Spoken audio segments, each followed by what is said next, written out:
Good morning! Mag-harvest na ako ng aking tanim.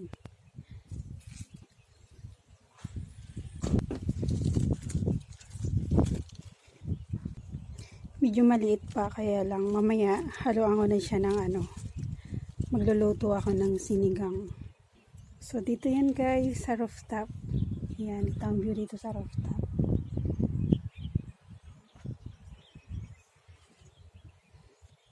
Peraso na ako. So ito naman ang pinakamalaki. So yan, napakalaki.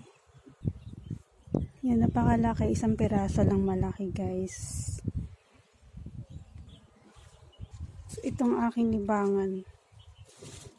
So ito naman sa ako na to bunutin dahil wala pang laman. Ito yung mini radish. Cherry radish na tinatawag. So ito naman yung kale. Yung sinasalad guys. Ito masarap sa gawing salad. Ito na yung aking nakuha. Ayan. Marami na. Thank you guys.